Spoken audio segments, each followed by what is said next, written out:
Chapter 1. The Lockmaker's Wake. The village of Maplebridge did not take kindly to disruption. Tucked into the green folds of the North Yorkshire countryside, it was a place that prided itself on its sameness.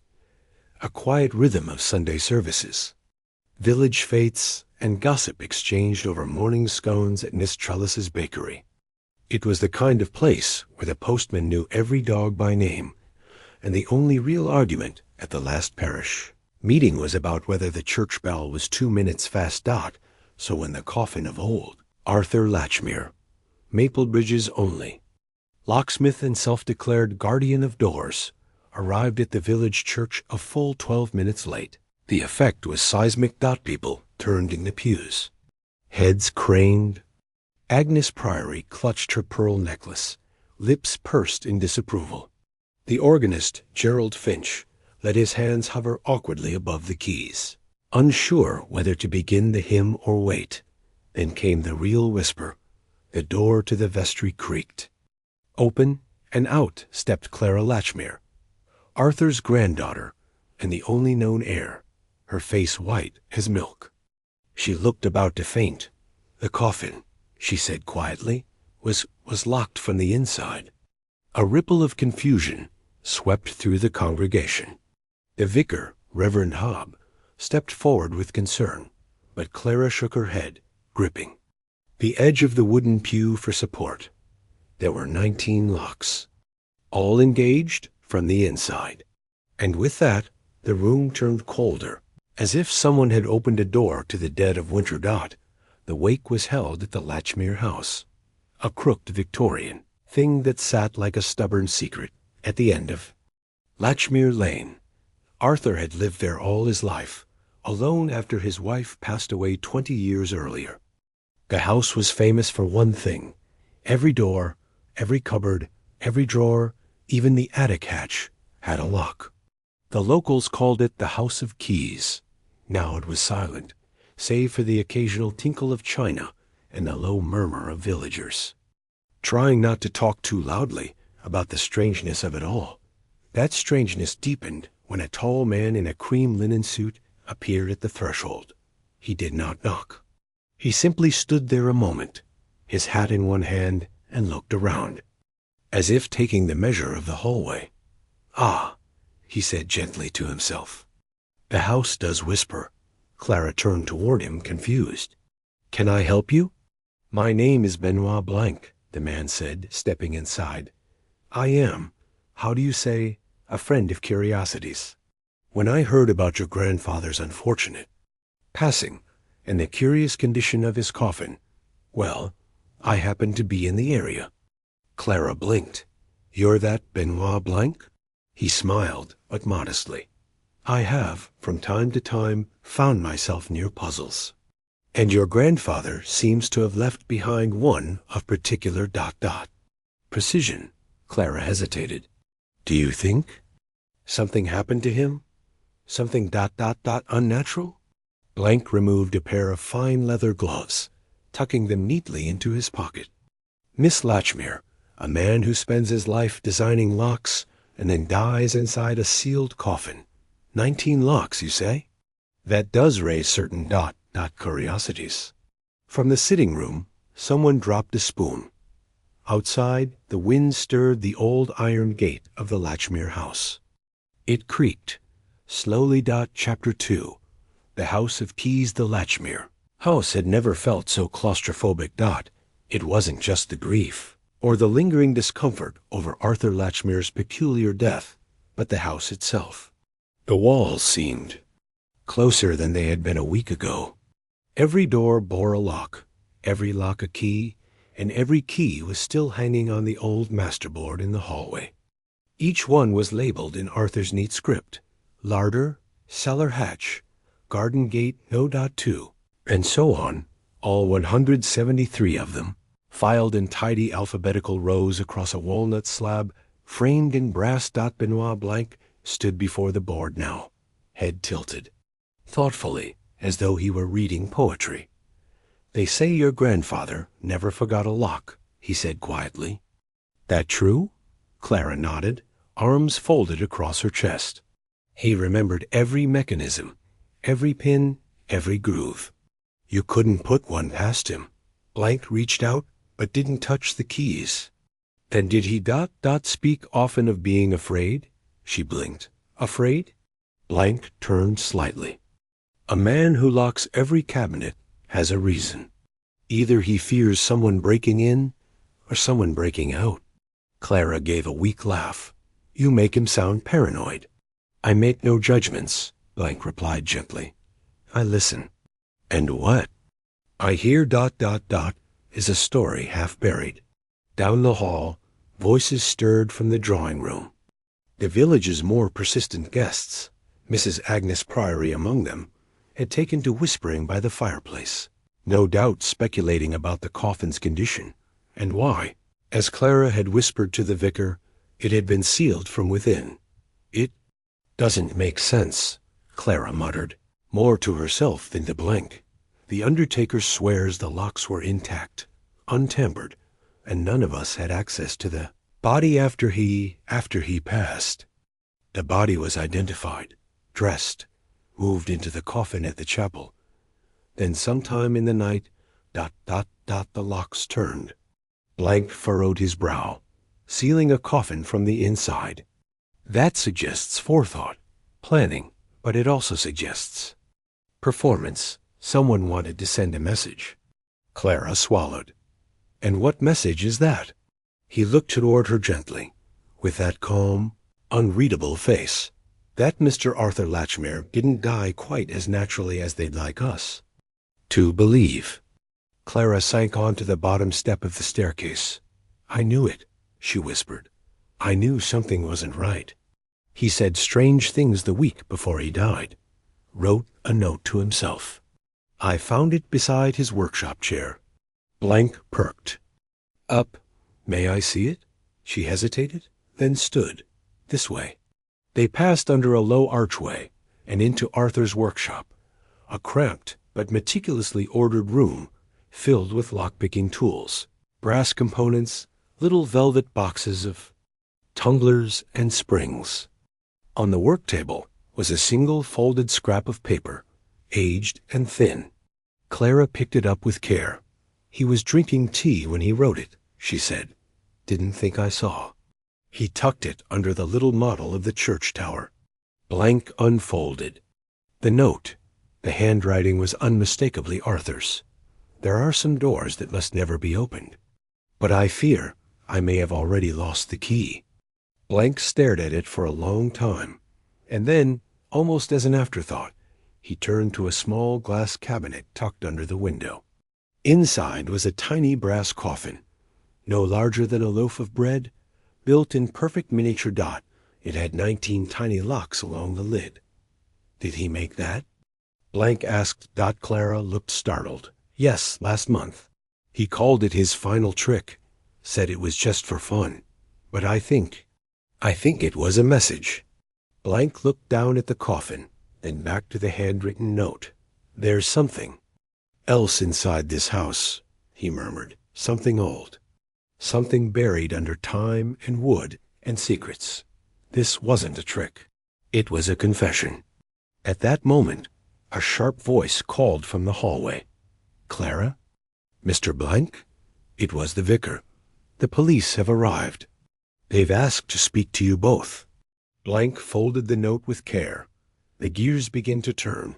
He said softly, and somewhere down the corridor, behind one of the many locked doors, something creaked, something that had not creaked in years. Chapter 3. The inspector and the widows watch thee. Police constable assigned to Maplebridge was a wiry man with a clipped mustache and eyes that rarely blinked.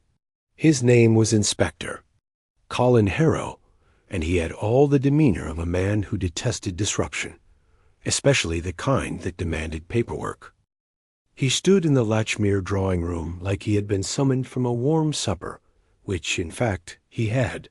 We don't like to speculate, Harrow began, removing his cap and folding it tightly beneath his arm. Especially not over hearsay. Blank, seated with quiet elegance on a high-backed floral chair, inclined his head. I find that often those who avoid speculation do so because they are frightened of where it leads. Harrow didn't seem to appreciate the remark. He turned instead to Clara, who was wringing her hands in front of the fireplace. "I'm sorry for your loss," he said, though it came out more like a formality than a sentiment. "You say the coffin was locked. Locked from the inside?" Clara nodded.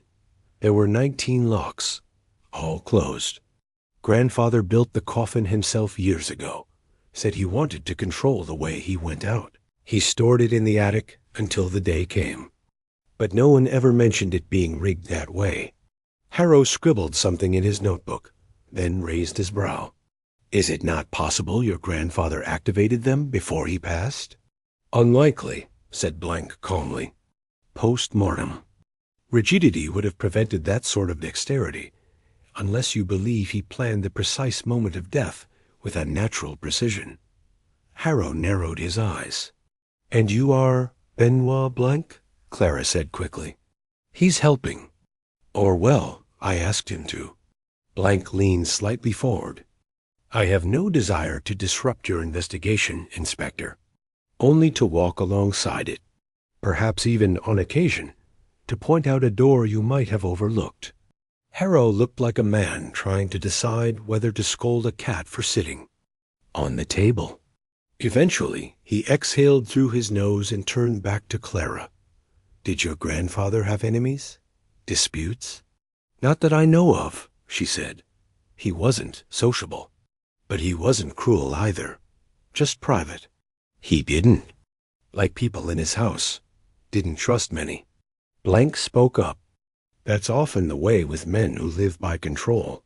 The more they lock the world out, the more they fear what might come in." Harrow ignored the comment and tucked his notebook away.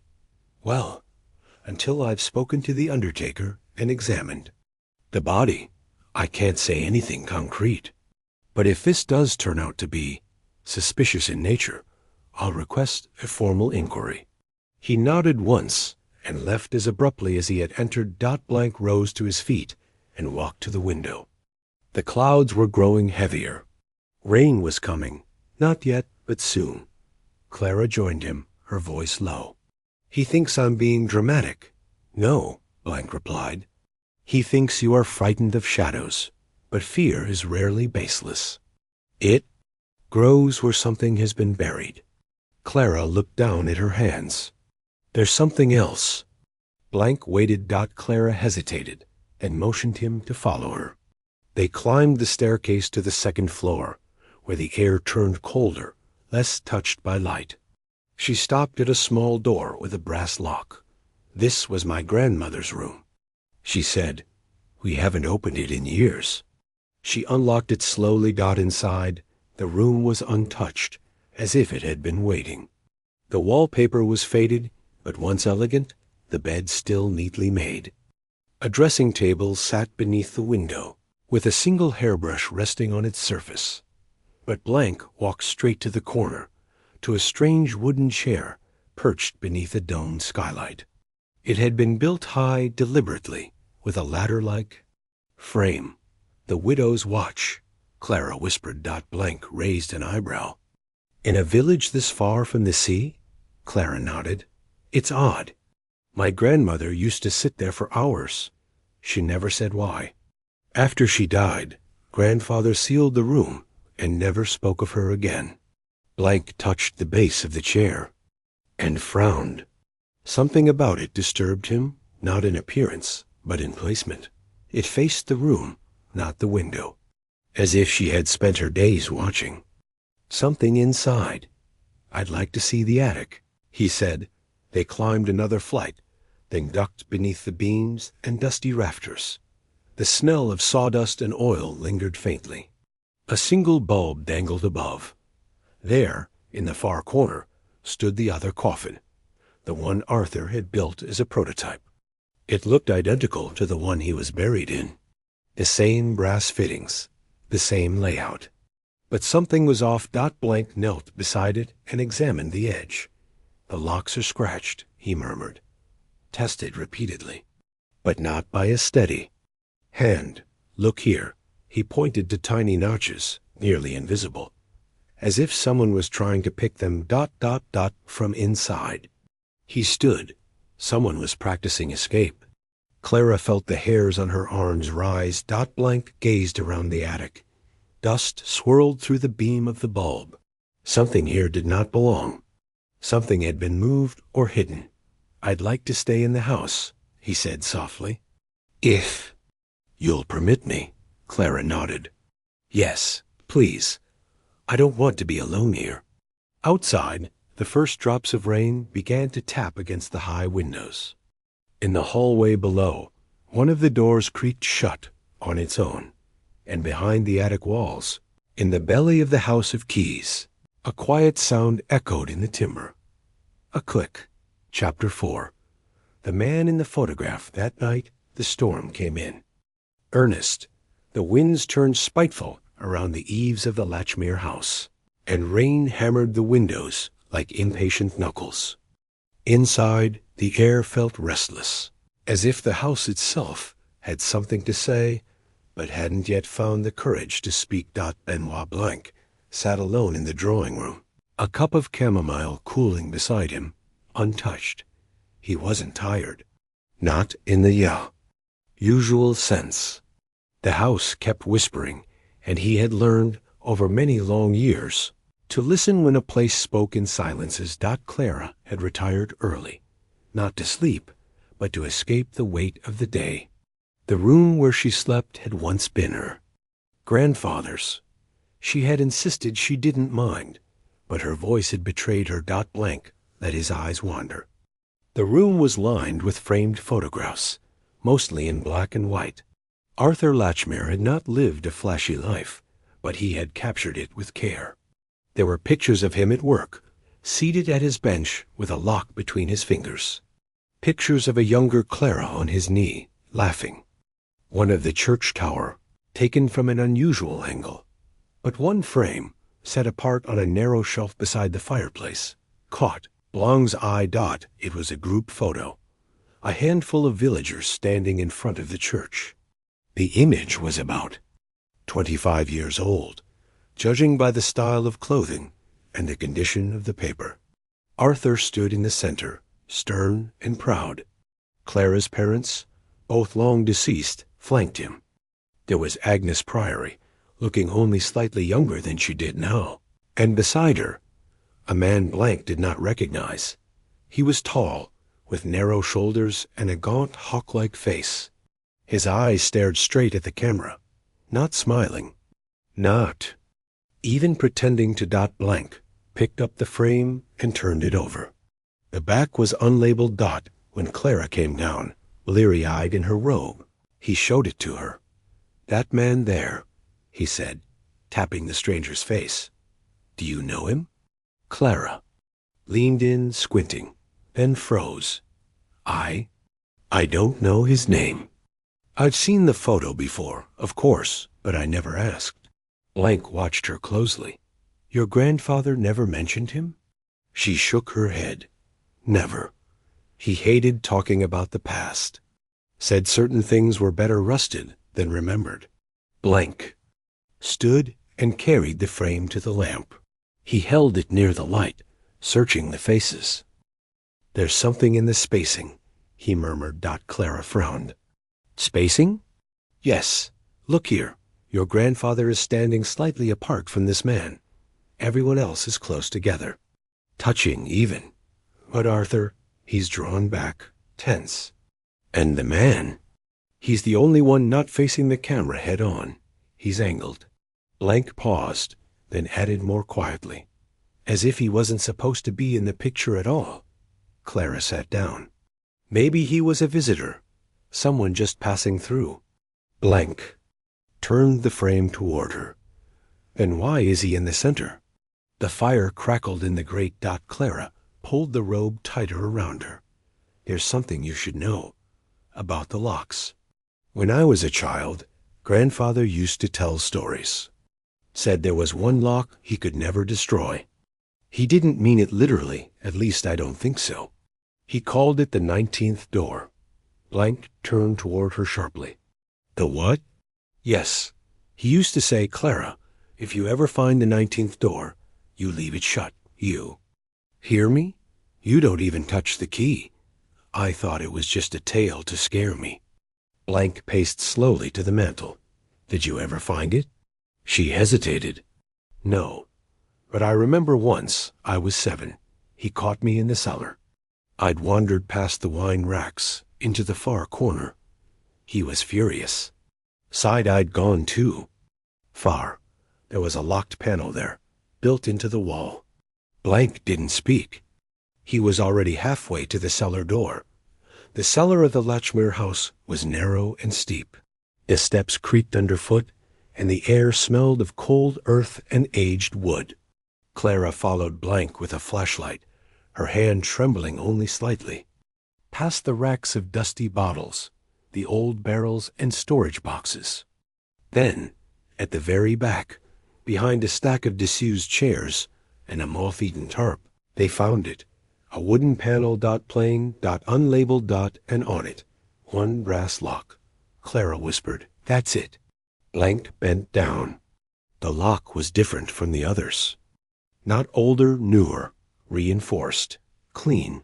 "Clara," he said softly, "may I have your permission to open this?" She swallowed. "You really think something's in there?" "I think your grandfather tried to seal something away. And if he went to his grave behind 19 locks, then this might be what he was running from." She nodded. Blank reached up to the key ring he'd carried from the hallway board. One by one, he tried the keys. The 6th slid in, clicked. The panel creaked open. Behind it was not a room, not a passage, but a narrow cavity in the wall, like a vault.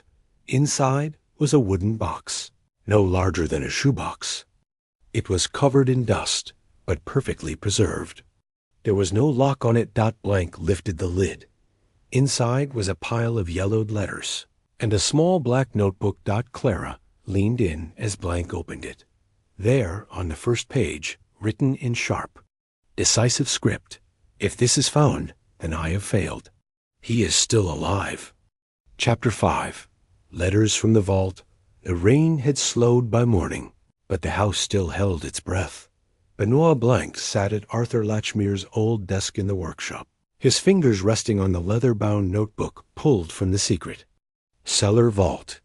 Clara stood near the window, cradling a cup of tea she had already forgotten about. She hadn't said a word since they opened the box. Her face was pale, but not from fear. From recognition. Blanc gently opened the notebook again and began to read aloud. "He calls himself Edwin Marsh. That is not his real name. We met in 1973 when I was contracted to change the locks at St. Jude's Asylum." Clara spoke softly. "St. Jude's? That was shut down years ago. Burned, I think." Blank nodded. "Closed in 91, according to public records. Burned shortly after." He read on. He watched me. Too closely. He asked questions. Not about the locks, about the staff, the patients. I was told he was a doctor, but there was something in his eyes, a knowing. He said he admired my work, that it was poetic. Then patients started disappearing. Just one at first. Then 2 more, always at night. The hospital said it was a security issue, but I knew. Blank turned the page. The ink grew shakier. I left, told them I wouldn't finish the job. But he followed me. The man in the photograph, that's him. He showed up in Maplebridge the next spring, called himself a historian, joined the parish fund, said he wanted to help me perfect something. That was when the dreams began. Blank paused. Clara looked at him with wide eyes. "You think my grandfather really believed he was being followed? After all those years?" Blank didn't answer immediately. He flipped to the last page. "There is a door he built in the attic. Not on the plans. No one must open it. If you find the key, you must destroy it. He is still alive." Clara stared. "In the attic?" "But I've been up there." Blank stood. "You've been in the visible attic. Your grandfather may have built another space. A concealed one. He picked up the pile of letters still in the box. They were addressed to Arthur, postmarked. From all over England, but none were signed. Each bore short, cryptic messages. You should have let me finish it. You remember the nursery rhyme, don't you? 19. Not 18. You forgot the last one. Blank read them slowly, aloud. Taunts, he said. Each one written by someone who knew your grandfather's designs. And who wanted to frighten him. Clara lowered herself into the chair opposite. Do you think this Edwin Marsh, if that's even his name, killed him? Blank folded his hands. I think someone made Arthur Latchmere afraid enough to build a fortress around his life. And then, when he knew death was coming, he tried to leave behind a warning. She looked up at him. But why the coffin? Why lock himself in? Blank stood and paced to the hearth. That is the puzzle. A man does not lock himself into a box unless he believes it is the only safe place left. Perhaps he thought it would protect him. Or perhaps he thought the 19th door would open again. Just then, a knock echoed through the house. They both turned. Clara stood. Who would come this early? She asked. Blank watched the hallway with a strange stillness. Clara opened the door. A man in his late 60s stood there, hunched slightly. Under a tan overcoat, his hair a cloud of white above thin wire glasses. He smiled warmly, but his smile didn't touch his eyes. Forgive me, he said. I saw the lights on. I was an old friend of Arthur's. Thought I might pay respects. Blank stepped forward slowly. And your name, sir? The man looked past Clara, directly into Blanc's eyes. Marsh, he said. Dr. Edwin. Marsh. Clara went still. Blank gave the faintest of nods. Then do come in, Dr. Marsh. Chapter 6. Tea with a stranger, the man who called himself. Dr. Edwin Marsh stepped into the Latchmere house like he'd done it before. His coat was speckled with rain, and though his shoes were clean, his presence brought with it the scent of something old, like paper gone soft with time. Clara offered tea out of reflex, her hands shaking slightly as she placed the kettle back on the stove. She did not meet his eyes again. Benoit Blanc studied the man in silence. Marsh had aged, certainly, but his posture was still firm, and his gaze had the sort of stillness that troubled Blanc, the kind of stillness that wasn't calm, but watchful. I'm sorry to intrude, Marsh said. I only just heard of Arthur's passing. Tragic, really. He was eccentric, but sharp. We had a great deal in common, once upon a time. You are close? Blanc asked quietly. Oh, I wouldn't say close, Marsh replied, accepting the cup of tea Clara offered him. But we respected one another. I've always had a fascination with locks, the philosophical kind, not just the mechanical. Arthur and I used to talk for hours about what it means to keep something in, or keep something out. Clara flinched slightly at that, and Blanc didn't miss it. Curious you never introduced yourself sooner, he said. Clara here doesn't seem to recall you attending any birthdays, funerals, or local events. Marsh sipped his tea. Arthur valued privacy, as did I. Ours was not a friendship of gardens and cakes. It was, he smiled faintly, an intellectual bond. Blanc tilted his head. And where do you live now, Dr. Marsh? Oh, I float about. Currently a cottage near Whitby. Before that, a few years in Dorset. I suppose you might say I'm retired. From what profession? Marsh paused just a second too long. Consulting. I used to work in secure institutions, places most people never see. Blanc leaned back in his chair. Such as St. Jude's. Asylum? For the briefest moment, something flickered behind Marsh's eyes, but then he smiled again. Ah, that old ghost. Yes, I spent a few months there. Many, many years ago. Troubled place. Blanc nodded slowly. Arthur mentioned it once. Said he left before the job was done. Marsh set down his cup. I imagine he did. Arthur was brilliant, but fragile. Deep down, I think he was frightened of the very things he tried to contain. I always told him, a man should never build a lock unless he's certain he'll never want to open it himself. A silence hung in the room like damp wool. Blanc stood. You wouldn't happen to recall the names of any of the staff from St. Jude's, would you? Marsh's smile faded just a hair. Most are long dead, I imagine. It was a long time ago. The place was burned, wasn't it? Yes, Blanc said. A curious thing. Records gone. Names forgotten. Patients missing. Marsh met his gaze. Is there a point to all these questions, mister? Blanc, he said evenly. Benoit Blanc. A flicker of recognition passed through Marsh's face. Barely visible, but there. He knew the name. I see, Marsh said softly. Then I imagine you've already formed a theory. Blanc smiled politely. I try not to form theories until I have enough pieces. The mind, like a lock, resists opening until the right pattern is found. Marsh stood and reached for his coat. Well, I'm sure you'll enjoy your little investigation. Arthur always did like puzzles. Just be careful, Mr. Blanc. Clara frowned. Careful? Marsh turned, his voice warm but hollow. Sometimes when a man builds enough locks, he forgets which side of the door he's on. With that, he stepped into the rain and vanished down the lane. After the door closed, Clara turned to Blanc. It was him, wasn't it? Blanc didn't answer for a long time. Finally, he said, Yes, that was the man in the photograph. He's older now, but the eyes don't forget. Clara's voice shook. You believe he followed my grandfather all these years? I believe, Blanc said, that your grandfather was afraid of something very real. I also believe he built that coffin with 19 locks, not to protect himself from death, but to protect others from something worse. He walked to the masterboard in the hall, ran his fingers down the rows of keys. There was a space near the bottom. Empty. Double quotes. Clara, he said. Did your grandfather ever speak of losing a key?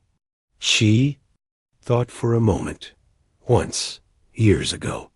Said something about a piece gone missing and the whole pattern shifting. Why? Blanc stepped back. Because one key is missing from this board. And I believe it's the key to the 19th door. From somewhere above them, in the attic, a sound echoed through the beams. A soft, metallic click. Chapter 7. The sound above it was nearly midnight, and the Latchmere house held a stillness that felt deliberate, the kind of silence that isn't absence of noise, but the presence of waiting. Every plank in the floor, every shutter of the window panes seemed to listen.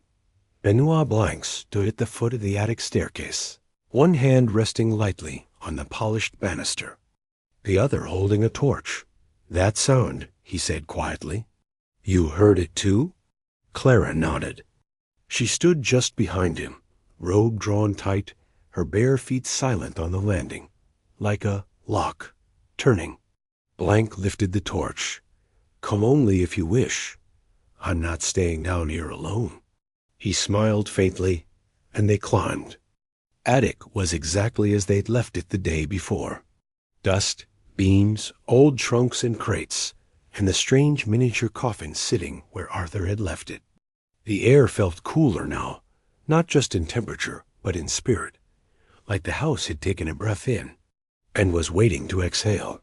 Blanc walked slowly, eyes scanning the floorboards, the low eaves, the angles of the beams. There's something missing, he said softly. Clara frowned. What do you mean? Weight, balance. When you see a space like this, designed by a mind like Arthur's, it's not just a room. It's a mechanism. The layout of this attic is lopsided. Clara's eyes moved across the dusty rafters. You think there's another door? I think, Blanc said, there's a door that doesn't look like a door. He moved to the far end, where a row of stacked crates rested beneath the slanted roof. A low beam ran just above them, and behind that, a wall section paneled in wood that didn't quite match the rest. It was a shade lighter. Newer. Blanc tapped it with the end of the flashlight. Hollow. Clara drew in a breath. He ran his fingers along the seam until he found a notch. A small keyhole, nearly invisible, unless one knew to look. Blanc turned. Clara. On the keyboard. Was there one labeled anything unusual? She closed her eyes, mentally walking the wall of keys. There was one, labeled LD19. I never knew what it meant. Blanc nodded slowly. Latchmere door 19.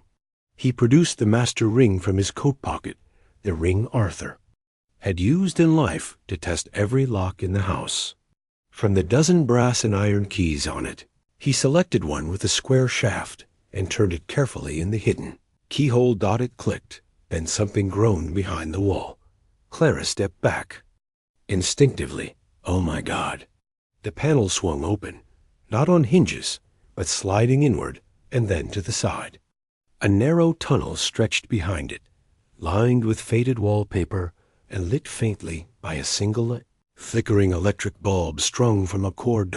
At the far end of the tunnel was a small wooden door, plain, heavy, with a solitary number carved into the funnel.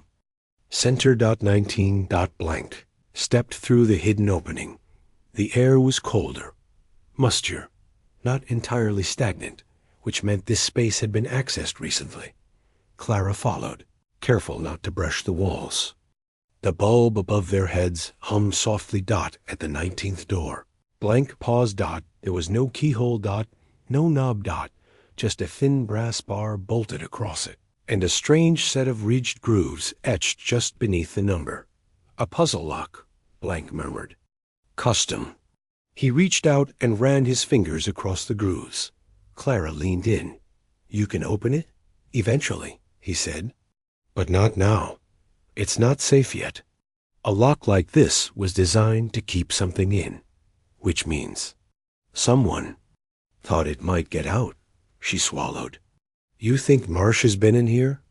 I think your grandfather built this passage after Marsh arrived in Maplebridge. I think he made this door because he was afraid of what Marsh would find. He turned back. But we need more. We need to know what Arthur locked away, and why he spent the rest of his life guarding it. They stepped back into the attic and closed the panel behind them. As Blanc relocked the secret door, Clara asked, What do we do now? Blanc answered without hesitation. We find someone who remembers St. Jude's, someone who knew Marsh when he was young. If we know who he was, we might understand what he became. He paused, and we speak to the undertaker. I want to see Arthur's body. Clara stiffened. Why? Blanc looked at her. Because if a man locked himself into a coffin with 19 locks, the real question isn't how he died. It's what he was trying to stop from coming out. Chapter 8. The Undertaker's Ledger. The Maplebridge Funeral Home was a whitewashed brick building tucked between the greengrocer and the old bicycle shop. It bore the surname Yarwood in faded gold lettering above the door, a name that had serviced burials in the village for nearly 100 years. Death came politely in Maplebridge, and the Yarwoods handled it with solemn efficiency and very few questions. Benoit Blanc stepped through the door that morning under a dull sky. Clara followed behind him, a scarf tied around her throat. She had barely spoken since their discovery of the 19th door. Inside, the air was thick with lavender and silence. A small bell chimed overhead, and from the back room emerged a man in his early 50s. Thin, pale, and dressed in a black waistcoat so crisply pressed it looked like it might cut paper. Mr. Blanc, he said, offering a hand with cautious familiarity. We weren't expecting visitors. Nor am I one to disturb the sleep of the departed, Mr. Yarwood, Blanc said, shaking his hand firmly. But I have come with questions. about the late Mr. Arthur Latchmere. The undertaker glanced briefly at Clara, then motioned them into a small office to the left, a tidy space, dustless shelves, a row of ledgers bound in thick leather. "I assume this is about the matter of the locks?" Yarwood asked, taking a seat. Blanc nodded. "Among other things, I'm told the coffin was sealed when you retrieved it. All 19 locks engaged. Can you confirm this?" "I can," Yarwood said. "It startled me, I must admit. Mr. Latchmere delivered the coffin himself. Years ago, you understand. Brought it in a lorry with a sealed note of instructions. Said he didn't trust anyone else to touch it?" Clara frowned. "What was in the note?" Yarwood turned to a file drawer, opened it, and removed a sealed envelope. "We keep them as a matter of practice. This one was addressed to be opened only in the event of my death, and only by the undertaker." Blanc took the envelope and, at Yarwood's nod, opened it. Inside was a single handwritten line in Arthur's blocky script: "Do not open the coffin. Do not tamper with the locks. Bury it sealed." Beneath that, a symbol was drawn, a circle with a single vertical line through it. Blanc stared. "This mark, it's not decorative." Yarwood nodded. "It's appeared before. Once on a book of Arthur's I helped pack into his library, and another time carved into a metal plate. I never asked." Clara's voice trembled slightly. "Did you see his body?" Yarwood hesitated. "Yes, I had to, briefly, to confirm identity. Before final sealing. I followed his instructions to the letter otherwise." Blanc leaned forward. "May I ask what condition he was in?" Yarwood blinked. "Odd. How so?" He adjusted his cuffs. "It's difficult to explain. The skin was unmarked, but there was tension in the limbs. Stiffness far too early for normal rigor. His hands were curled inward, tight like he'd clenched something, and his face," Clara held her breath, "was peaceful, but not serene, more like resolved, as if he knew what was happening and had accepted it." Blanc nodded slowly. "And the locks? All untouched? Correct? Sealed perfectly. Not forced, not picked. Engaged from inside." Clara swallowed. "Is that even possible?" Yarwood spread his hands. "Only if the locks were spring-triggered, activated in sequence with a pull cord or a concealed lever." "Arthur would have known how to design something like that," Blanc murmured. "He wasn't just a locksmith. He was an engineer of fear." He stood. "May I see the ledgers? The entry for Arthur's delivery and preparation?" Yarwood obliged. The ledger was immaculate. Each name written in tight script, with columns for dates, items requested, instructions given. When Blanc found Arthur's entry, he ran his finger down the line. Chapter 9. Agnes speaks that afternoon. The rain returned, insistent, whispering against the panes like a secret repeating itself. Clara had gone home, worn down by grief and revelation. But Blanc wasn't interested in rest, not with a man like Edwin Marsh stalking the village under a borrowed name, and not with Arthur Latchmere's will seemingly altered by the very man he had once sealed away. Instead, Blanc found himself at St. Meryl's tea-room, where gossip steeped stronger than the Earl Grey. He spotted her immediately, Mrs. Agnes Priory, seated by the front window in her usual fortress of knitted cardigans, canvas tote bags, and no nonsense. Righteousness, a lemon tart, sat untouched in front of her. Her silver hair was bound in a bun so tight it looked capable of deflecting bullets. She looked up and sniffed. "Well," she said, "the detective." "Mrs. Priory," Blanc replied, sliding into the chair opposite her.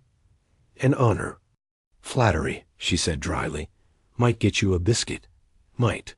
Blanc smiled. "What about information?" She studied him. "Are you asking to solve something? Or to protect someone?" He didn't blink. A bit of both.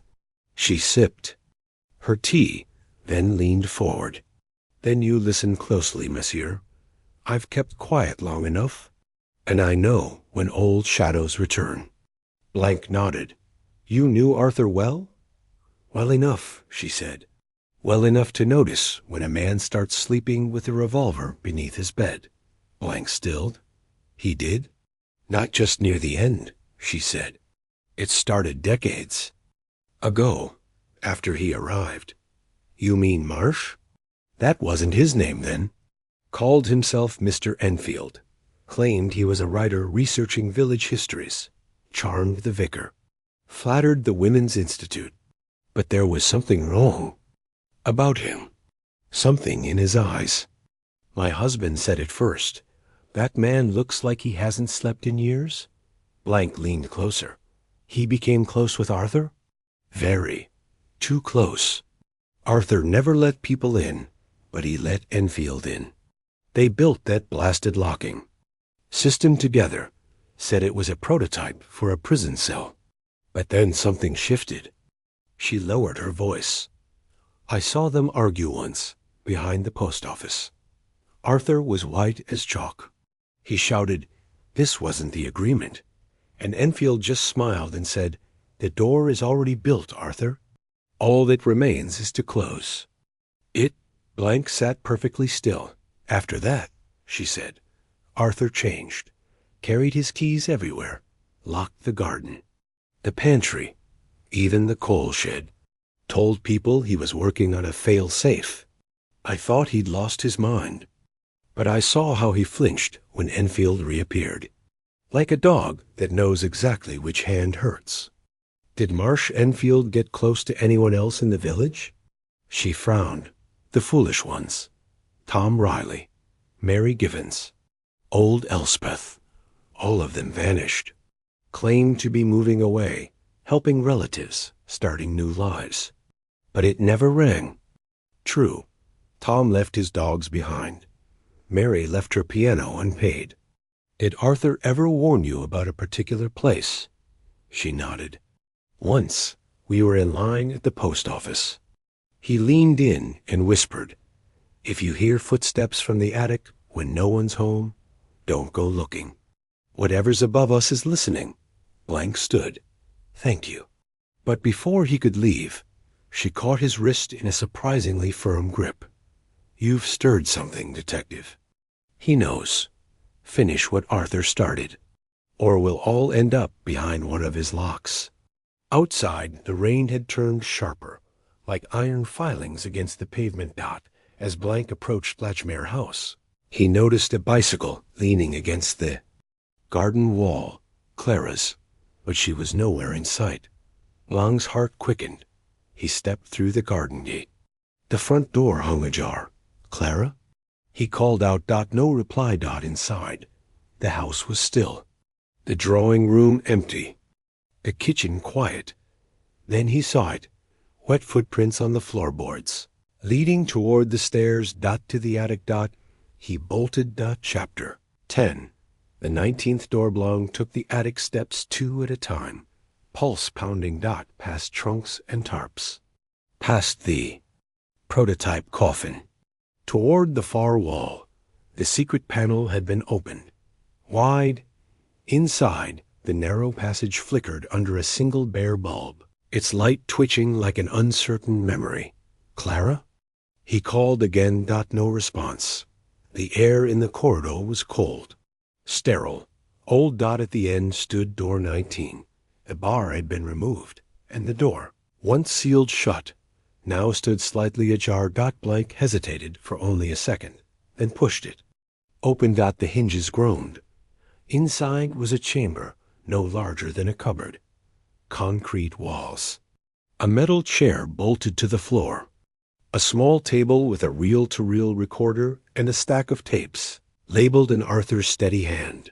Session 1, The Voice in the Wall. Session 2, The Marsh Interview. Session 3, Pattern Collapse. Session 4, Do Not Play the Last One. Had been relabeled multiple times, the ink scratched and overwritten. But Clara was gone. Blanc turned, searching. No second door.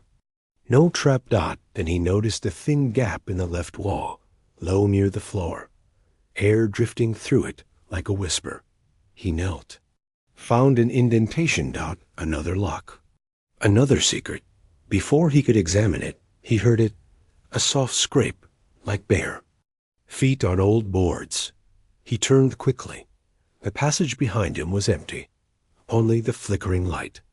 Only. Silence. Blanc returned to the table and picked up the tape marked Session 2, the Marsh interview. He slid it into the machine. The reels spun. Arthur's voice came through, gravelly, tense. "This is Arthur. Interview with Edwin Marsh, March 3rd, 1989. Location, attic room. Subject has agreed to speak under condition of anonymity. Recording. Begins, static dot, then Marsh's voice. You know what frightens you, Arthur? It's not that you built something you can't control. It's that you built it with me." Arthur sharper. "We made rules. You broke them. I refined them," Marsh replied. "You tried to bury your part, but I remember every turn of the key. This ends now," Arthur growled. "I'm sealing the room, burning the rest." Then Marsh again, soft and slow. "You can seal all you like. The door doesn't care. It opens when it's ready." Then a blast of static and a scream. A man's scream. The reel stopped. Blank. Sat motionless. Outside, the wind clawed at the roof, like the house itself had heard the tape and wanted out. Then silence dot, and from below, the faintest sound, a voice, calling his name. Another knock, louder dot than a voice. A woman's voice, whispering just on the other side of the wall. "Open it, please. I'm still here." Clara's eyes filled with tears. That voice. I've heard it before. In dreams. When I was a girl. Blanc didn't move. "You thought it was your mother." Clara looked at him. Stunned. Blanc nodded slowly. "She died when you were young, didn't she?" Clara nodded. "She used to hum through the vents," she whispered. "I thought I imagined it. But sometimes, late at night, I'd hear her singing. I never told anyone." Another whisper came, closer this time, almost pleading. "Clara, darling, let me out." Blanc stepped back from the wall. "That's not your mother," he said quietly. Clara trembled. "How do you know?" "Because she said Clara, and you told me. Your mother died before you could speak in full sentences, before you could introduce yourself." The knock came again, louder, angrier. "Let me out." Blanc pulled Clara back, just as the wall itself thudded from the other side, as though something had slammed against it with sudden, impossible force. Dust shook from the ceiling. The floor groaned beneath them. Then silence. Blanc stared at the wall. "I think," he said slowly. This was what Arthur feared most. Clara's voice was faint. "What is it?" Blanc turned, guiding her back toward the stair. "I don't know," he said. "But it knows names. And it lies." Chapter 13. The Woman in the Records. They emerged from the spiral stairwell just after 8 o'clock, the morning sun attempting, and failing, to break through the heavy clouds above Maplebridge. The light outside was gray, the kind that flattens everything it touches, and it carried a weight that matched the silence between Benoit Blanc and Clara. Latchmere. Neither spoke as they locked the attic behind them. Clara finally broke the quiet. "What did it mean? We chose the wrong door." Blanc didn't answer at first. He poured 2 cups of tea, passed one to her, then stood at the kitchen window, overlooking the garden. The shrubs were still, but something in the hedges looked unsettled. "A rhythm broken," he finally said. "There's an old principle in containment. Never build a door you wouldn't be willing to open yourself. It applies to vaults, prisons, mines." Clara sank into a chair. "You think Arthur opened the door once. I think Arthur and Marsh and this woman, whoever she truly was, tried to contain something together. But somewhere along the line, Arthur lost trust in their intentions, or in himself. And so he built layers, locks, lies. Clara whispered, and buried himself with them. Blanc set his teacup down. There's one more place we need to go. The Maplebridge Historical Society.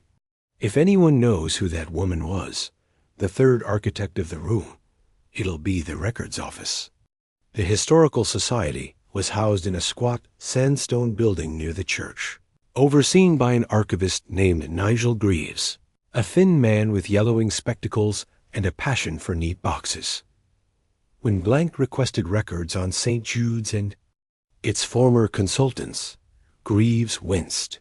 "Burned in '93, he muttered, "but we salvaged some microfiche. And there's the parish ledger, handwritten." He disappeared for several minutes, re-emerging with a folio and a slide reel. Blanc asked, "Do you have records on outside contractors? Psychologists? Philosophers?" Greaves adjusted his glasses. "Odd lot, that crew. Back then the asylum was run more like an experiment than a hospital. Let me see." He flipped through the brittle parish book. After a few pages, he stopped. There's your name." Clara and Blanc leaned in. The entry was simple. February 14th, 1987. Arrival. Ms. Halcyon Vale. Consultant. Environmental Psychology / Containment Theories.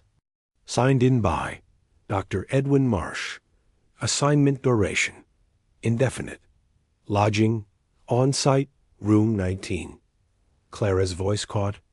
"That name." Blanc looked at her. "You recognize it?" "I think I saw it once. In Arthur's guest book." But it was crossed out. Greaves turned a few more pages. "Here's the strange part," he said. "She doesn't appear again. No departure listed. No obituary. No forwarding address." He opened the folio and slid out a photograph. It was old, tinted with time. 3 people stood in the courtyard of St. Jude's. Arthur, younger and leaner, holding a drafting compass. Marsh, his smile far too calm. And between them, a woman, Halcyon Vale. She wore a dark coat buttoned high to the collar. Her hair was pulled into a tight chignon. Her face was unreadable, but her eyes were focused directly at the camera. At the viewer, at them. Blanc studied her. She was the origin. Greaves said, if the rumors are true, she was brilliant, but not bound to this world, not like the rest of us. Clara whispered, "What does that mean?" "She didn't just study madness," he said. "She spoke to it." Blanc carefully folded the photo and placed it in his coat pocket. "Lived in room 19, he said, before the door was sealed, before Arthur built the locks." Clara's voice was faint. "Then what's behind the wall now? Is it her?" Blanc didn't answer, but in his mind something had begun to take shape. A triangle. 3 minds. One design. A door not made to open, but to trap. The kind of design that required sacrifice. And Arthur had sealed himself inside it. No, he thought. He buried himself just far enough away, in case someone ever opened the door again.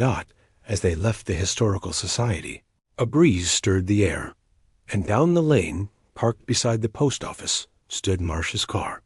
Only this time, it was empty. Blanc slowed. The driver's door hung slightly open. Inside, on the passenger seat, lay a leather-bound notebook. He opened it slowly.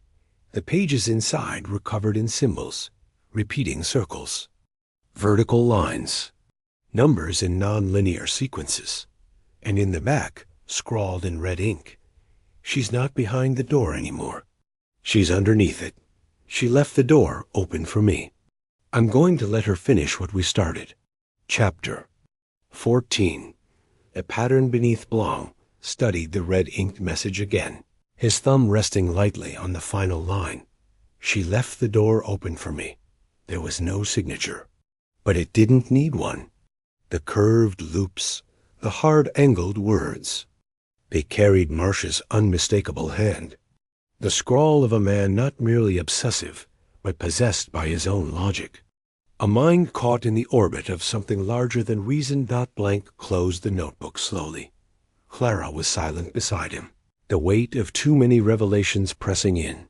Her eyes flicked back toward Marsh's empty car. Where is he now?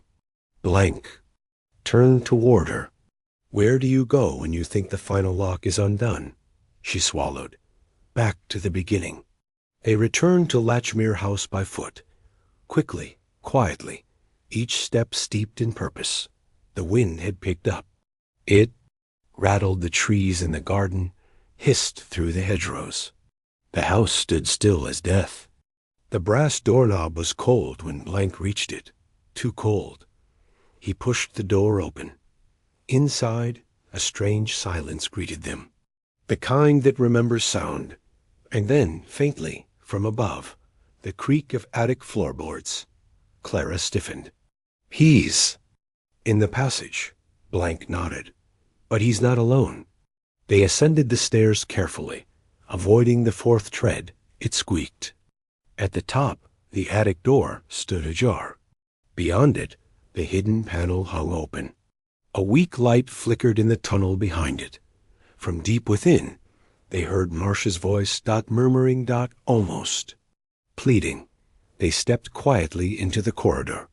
The air inside was cold as before, but now it felt tighter, like it was pushing back, like it wanted them out. Marsh stood in the sealed room beyond, facing the crawlspace wall, now open. The small iron key still hung in the lock. A space beyond had been revealed, a second chamber, smaller, rounder, almost like the inside of a well. Stone walls, no visible door. And in the center, a circle, carved into the floor. With a vertical line, splitting it top to bottom. Just like the mark. Marsh turned, slowly, eyes shining with some terrible clarity.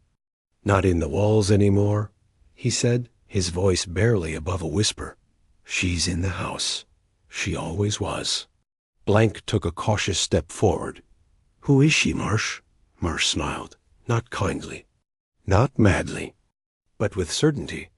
She's the one who never left room 19. We thought we were trapping a thing, a pattern, a pathology. But she was never the prisoner. He pointed to the symbol in the floor. We built the room around her. She taught us how. The design. It was hers from the beginning. Arthur thought he'd sealed her in, but he only sealed himself out. Clara was frozen. Blanc asked softly, What does she want? Marsh answered. Immediately. Witnesses. Then he stepped into the circle. At first, nothing. Then the air dropped 10 degrees. The light above began to buzz, then flicker, then scream with static. The walls shook, gently at first, then harder. Clara staggered back, and Marsh began to rise, only by inches. But he lifted from the floor, toes no longer touching stone. He smiled, and then his mouth opened, wider than it should, and a voice came out, but it wasn't Marsh's voice. He lied. He sealed the wrong door. She remembers the day they shut her eyes. Blanc stepped forward. Who are you? You named me Halcyon Vale, but I had no name. I had no door. Until he gave me one. Marsh convulsed violently, then dropped back to the floor like a puppet whose strings had been cut. Silence. He lay motionless. Clara whispered, Is he? Blanc knelt, checked the pulse, alive but shallow, as though something had taken its toll. Then, from the far corner of the room, something shifted. A small loose panel, once flush with the stone. Blanc pried it open. Inside was a leather pouch, sealed with wax. He broke the seal and found a bundle of folded pages, yellowed, trembling with time. Arthur's handwriting, blueprints, notes, final revisions. and at the top of the first page, the failsafe design. To be used only if containment breaks. Clara looked over his shoulder. It's a counter pattern, Blanc said, scanning quickly. A lock inside the lock. Arthur left a way to reverse the door's purpose. But why hide it? Clara asked. Why bury it here? Blanc looked back at the circle in the floor, because he knew what Marsh would do. He knew the moment. Someone heard her voice again. It would be too late. He folded the papers. But it's not too late. Not yet.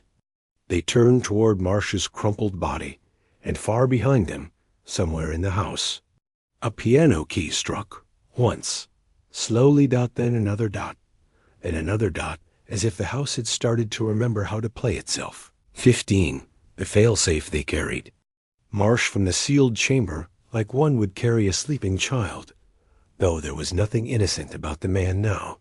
His breathing was shallow, eyes half-lidded, lips twitching with fragments of speech no one could hear.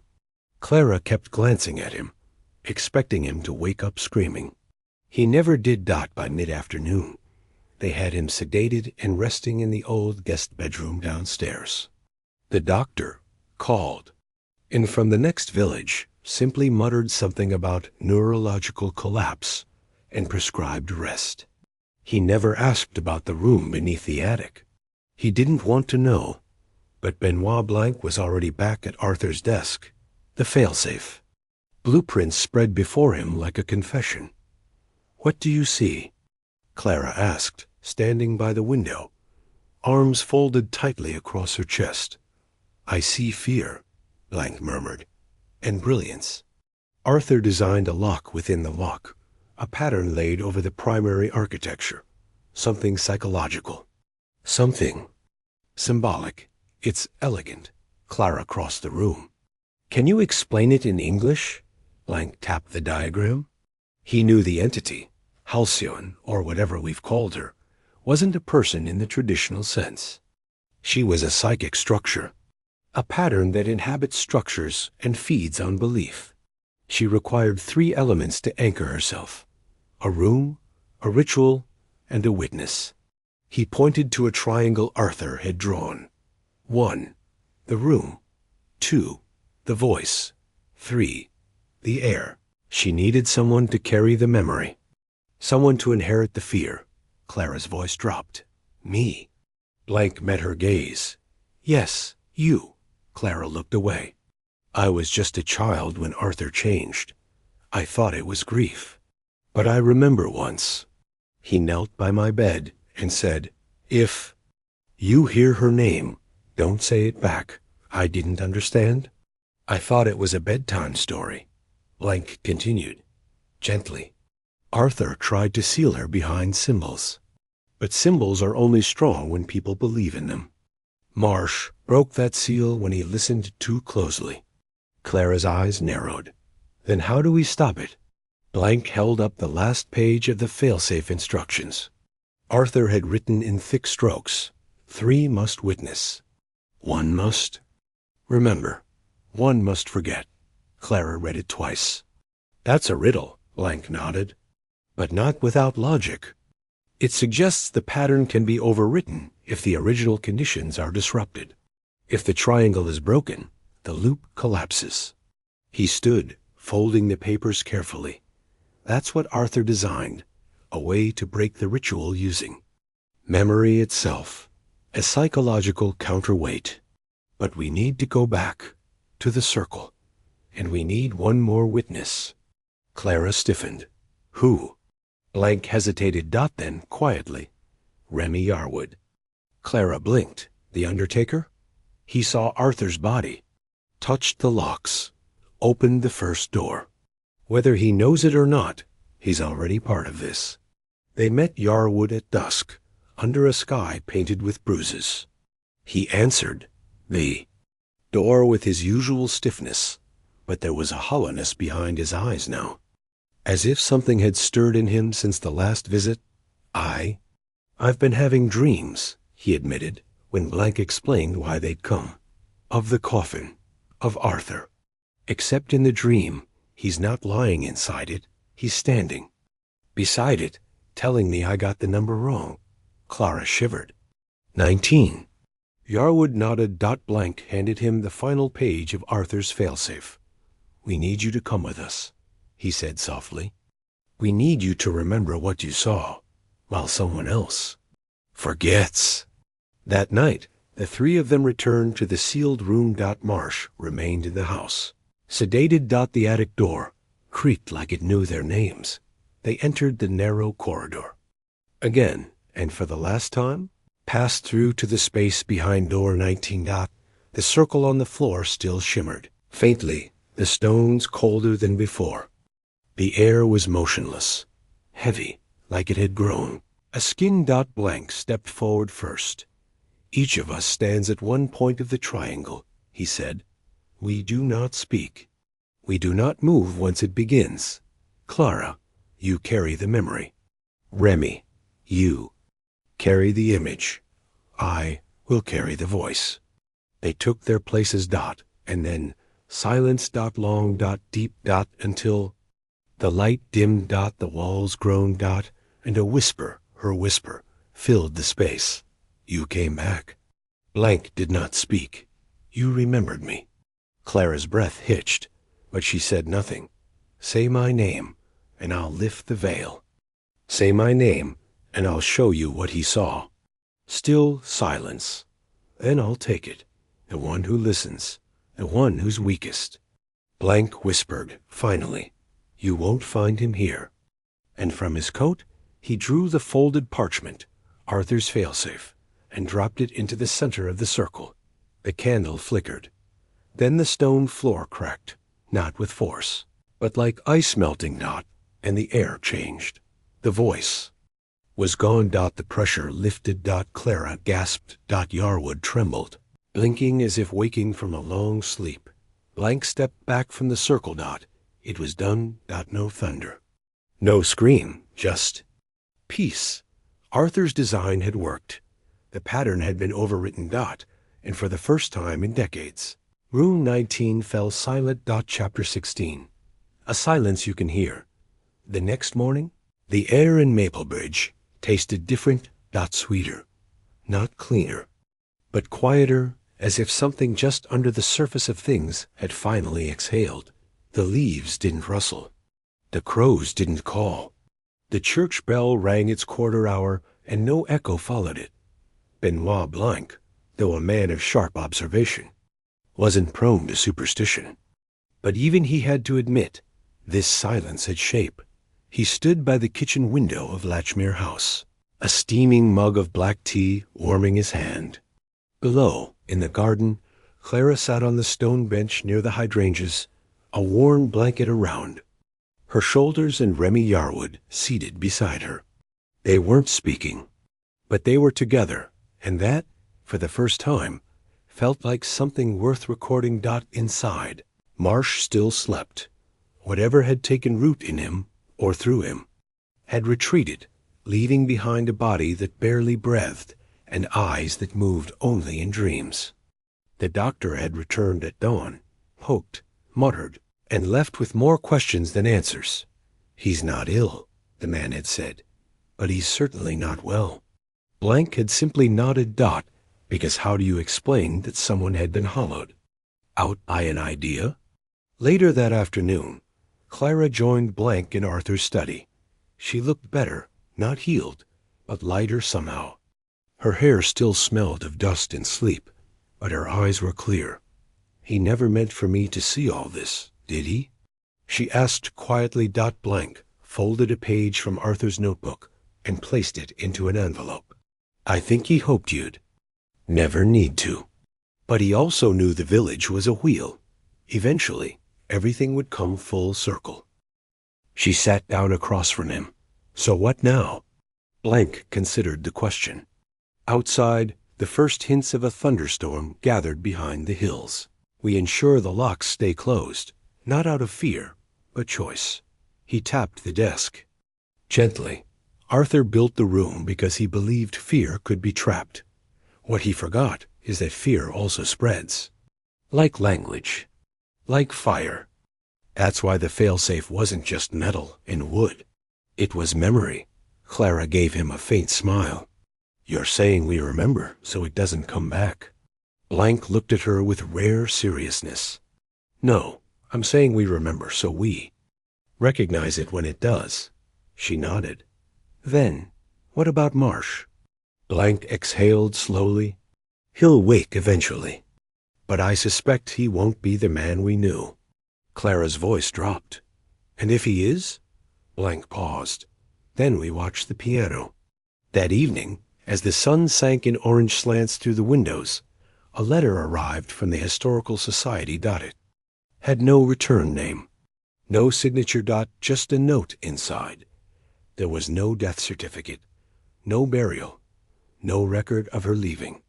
Room 19 was not part of the original building. The records list only 18. If it was built afterward, by someone who thought he could outsmart silence. Attached to the letter was a single photograph, dated 1962, of the asylum blueprints. The hallway ended. At room 18. Beyond it, the paper was torn. No addition. No door. No record of a room 19 at all. And yet, Arthur's blueprints, still spread across the desk, insisted it existed. Its dimensions. Its purpose. Its locks. Blanc held the photograph for a long moment, then set it aside. At midnight, he walked one final time through the house. The air was cool, but not biting. The walls no longer whispered. The piano sat in the drawing room, quiet. Marsh didn't stir, neither did Clara. The stairs to the attic creaked, just once, as if remembering their role in a much longer story.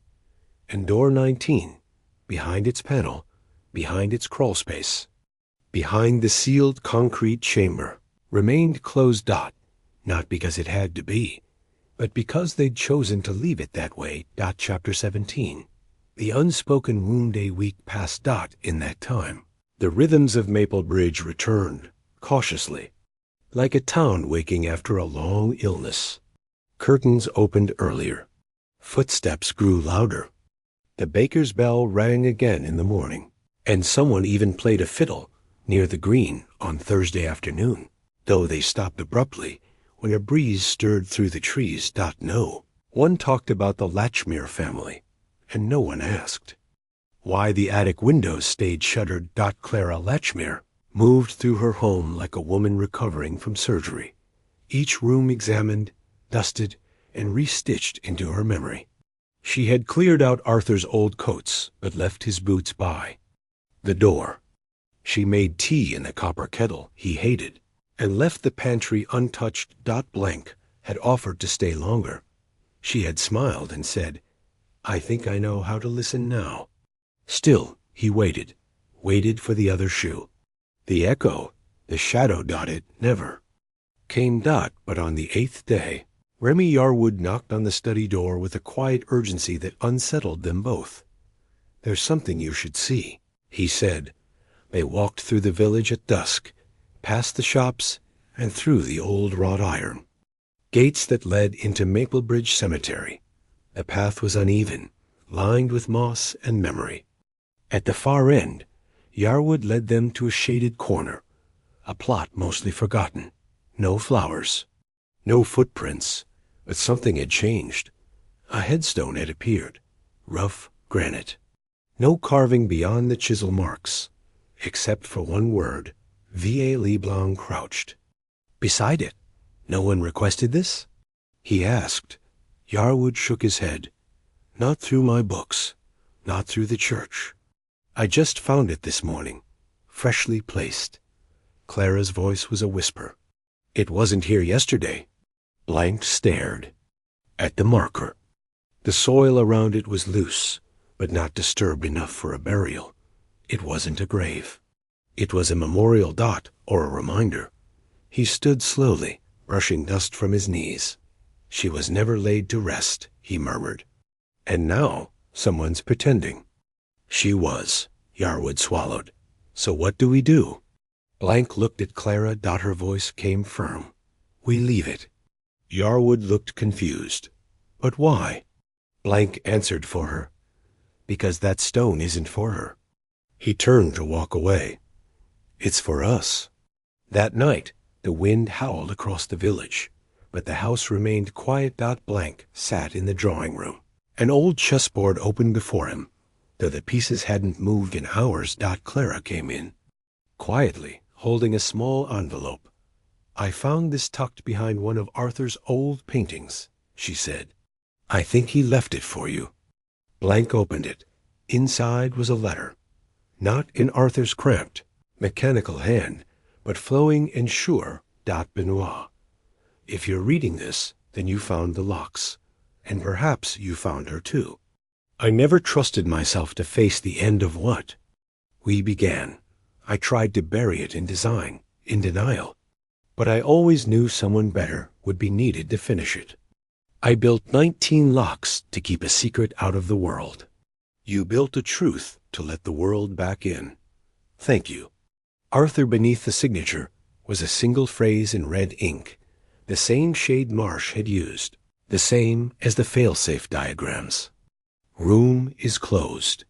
The door is not. Blank folded the letter carefully, slid it back into the envelope, and set it atop the chessboard, like a final move. Clara stood behind him, silent. You're staying, then? She asked. He nodded. A little while longer, just to be sure. She smiled faintly. Then I'll make tea. She left the room. And for the first time since his arrival in Maplebridge, Blank picked up the White Queen and made his next move. Chapter 18. The visitor, the knock, came just after 3 in the morning. Not the urgent kind that signals fire or birth or death, but deliberate, even. 4 taps spaced with the precision of metron. Blank had not been asleep. He'd learned long ago not to trust sleep when the air feels like it's listening. He rose from the armchair in the study, donned his coat, and moved silently to the door. Clara had locked her bedroom hours earlier. Remy had returned to the funeral. Home, Marsh, still under the doctor's care, hadn't stirred in days. The house should have been still, but the knock came again. 4 taps. Spaced the same. He opened the door slowly. Standing on the porch was a girl, maybe 12, maybe 14. She wore a wool coat 2 sizes too big, buttoned up to the throat. Her shoes were scuffed, mud on her knees. Her hair, a tangle of black and silver, as if winter had fallen through it. She looked up at him with eyes too old. For her face, Mr. Blank? She asked, like she already knew. I am, he said calmly. And you are? She didn't smile. I came from the house with no windows, she said. Blank tilted his head. I beg your pardon? Her voice was quiet, precise. It's not on any maps. It's not on any road. But they send us there? The ones who hear her. Blank stepped aside. Come in, he said. She entered without hesitation. Clara descended. The stairs 10 minutes later, rubbing sleep from her eyes. She stopped when she saw the girl sitting on the edge of the old velvet armchair, her hands folded in her lap, posture perfect. Who's this? The girl looked up. I think I'm the next one. Clara's mouth opened, but no words came. Blank poured tea, though the girl didn't ask for any. He sat across from her and spoke softly. Tell me what you remember. She shrugged. Not much. Just the humming. In the walls. Sometimes under the bed. And then one day, I heard her name. Whose name? The girl looked at him. Expression. Unchanging. Halcyon. Clara gasped, instinctively, and turned away. Clutching the mantel. Blank kept his eyes on the girl. And what did she say to you? The girl answered immediately. She said I could leave. That if I came here, you'd know what to do. Blank leaned back in his chair, fingers steepled under his chin. She's still trying, he said. Still fishing. Clara turned. I thought we sealed her. We did, Blank said. But the pattern is like smoke. It doesn't die, it lingers. Arthur's failsafe closed the door, but the idea of her, the shape of her that still survives. Clara's eyes flicked to the girl. Then she's in danger? Blanc shook his head. No, she's a messenger. The girl nodded. There were others, you know. Before me, I think some stayed. I think some opened other doors. Where? Clara asked, her voice shaking. The girl finally looked scared. I don't know, but they weren't in England. Blanc asked, gently. Do you still hear her? No, the girl whispered. I just feel watched. Silence fell again. The wind pressed against the windows. Blanc stood and took something. From Arthur's old desk, a pendant shaped like a keyhole. Clara remembered it. Arthur had worn it like a talisman in his final year. He handed it to the girl. It's just silver, he said. But it remembers things. Carry it. And if you hear her again, don't speak. The girl nodded. I won't. Blanc knelt in front of her, meeting her eyes. Do you want to go home? She blinked slowly. No, she said. Clara knelt beside him. Then you can stay here. It prepared the spare room in the east wing, the one furthest from the attic, furthest from the circle. Blanc made a note to contact the vicar in the morning. Clara wrote to a distant cousin in the city. And the girl, whose name they discovered was Amelia Vale, fell asleep without a sound. When Blanc returned, the drawing room, he saw something odd. The chessboard had changed. 2 pieces had moved, not fallen. Not knocked, moved. The black queen now stood where the white bishop had once been. Blanc stared at it. Then slowly, calmly returned the white bishop to its place. Chapter 19. The game beneath the game rain arrived at dawn, soft and steady. It laced the windows of Latchmere House in fine threads, tracing rivulets down the glass like someone drawing lines in dust. Blanc woke early, as always, and walked the halls of the manor barefoot.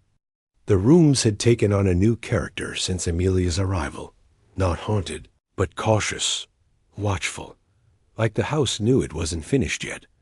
He paused at the base of the attic stairs, listening. Nothing. Good. For now. Amelia Vale adjusted. Quickly, too quickly for Clara's comfort. She moved through the house like she already knew it, asking no questions, getting lost in no corners. She read every book in Arthur's library that didn't have its margins filled with red ink. She even swept the floor without being asked. But it was the night behavior that unsettled Clara. Twice now, she'd woken in the early hours to find Amelia sitting in the parlor, unmoving, staring at the fireplace as if waiting for something to speak back. Clara told Blanc. Blanc only nodded. She's listening, he said. To what? To see if silence still means safety. That afternoon, Blanc examined the chessboard again. The white bishop had been moved once more. Not to its original position, but 1 square back. He turned the board upside down, let the pieces fall, then left it that way. The house needed to understand. Some games don't get played twice. Later, as thunder rolled in over the hills, Clara and Blanc met in Arthur's study. She brought the photo from the Historical Society. Again, the original blueprint of the asylum, ending abruptly at room 18. Blanc brought something else. A page torn from Arthur's private ledger. On it were measurements, not of rooms, but of people. Heart rates, blood pressure, reaction times to sounds played through speakers in confined spaces. At the top, one name was circled. Halcyon Vale. Clara read aloud. Day 1. Subject responds to word patterns with violent disassociation. Day 2. Subject's vocal cadence begins to infect other patients. Day 3. We terminate verbal sessions. Begin designing acoustic enclosure. Blanc said, they weren't treating her. Clara whispered, they were studying her. He nodded. They thought they could contain her by understanding her. They built the room as both prison and shrine. But she wasn't the anomaly. She was the origin. And the more they listened, the more she multiplied. Clara rubbed her arms. So is she still multiplying? Blanc walked to the window, rain streaking his reflection. No, not unless someone feeds the pattern again. She turned. Like Amelia? He hesitated. Not necessarily, but she's related. You saw her name. I did. She's a Vale. I know. Then what are we supposed to do? Blanc finally turned. His face, usually calm as stone, was pained. We protect her. We do not try to solve her. We do not reduce her to her name. Clara's voice cracked. What if that's not enough? Blanc answered softly. Then we pray Arthur was right. That night, Amelia came to Blanc's door just before midnight. She didn't knock. She simply stood there until he opened it. I saw someone in the mirror, she said. Blanc crouched beside her. In your room? She nodded. She didn't move like a person. She waited. Did she speak? No. Blanc looked toward the dark hallway. Then we wait too, he said. He took her gently by the hand and led her downstairs to the drawing room. Clara was already there, pouring tea she hadn't meant to make. The three of them sat in silence. The storm passed. The fire crackled. And beneath their feet, deep under stone, and time and sorrow, Room 19 remained shut. But in the corners of the house, where drafts whispered and floorboards bent, a new game had begun. One not of locks, but of names. Chapter 20. The names that shouldn't be spoken morning came blue and brittle. The air outside smelled of wet ash and moss, like the village had been washed in some half-remembered storm.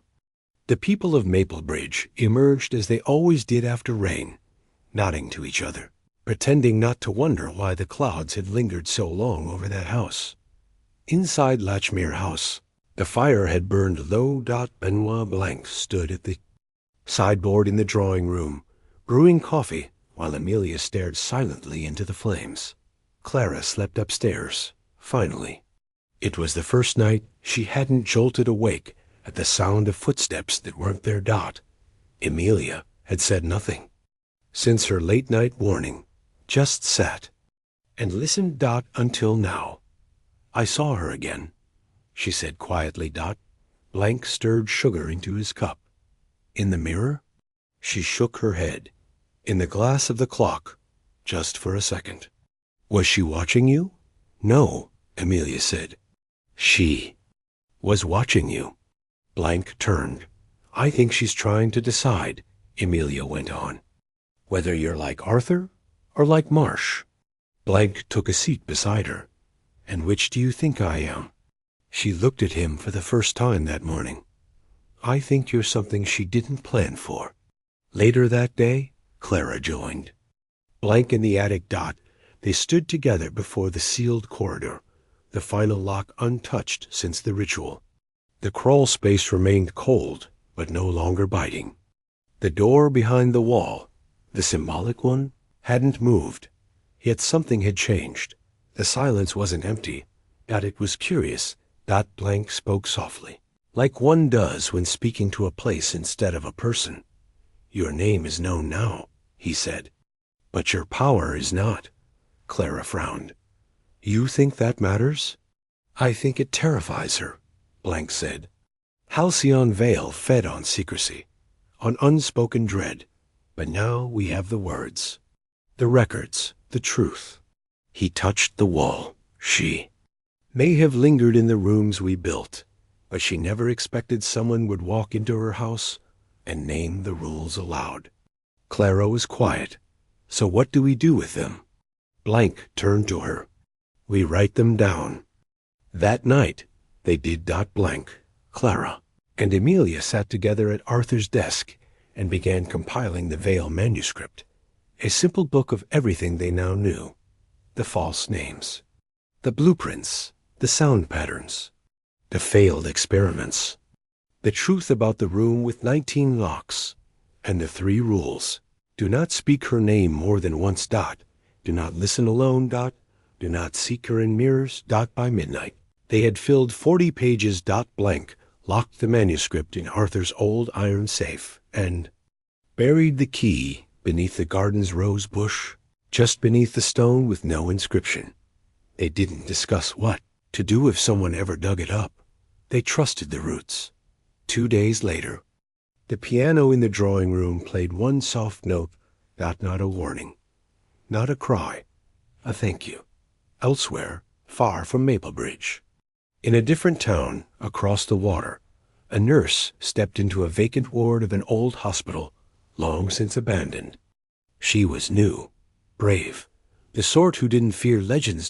She found a room at the end of a hallway that wasn't on any floor plan. No lights. No records. A single door marked in chalk. 19. And when she leaned close to the door to listen, she heard nothing, but it was the kind of silence that remembers what it used to be.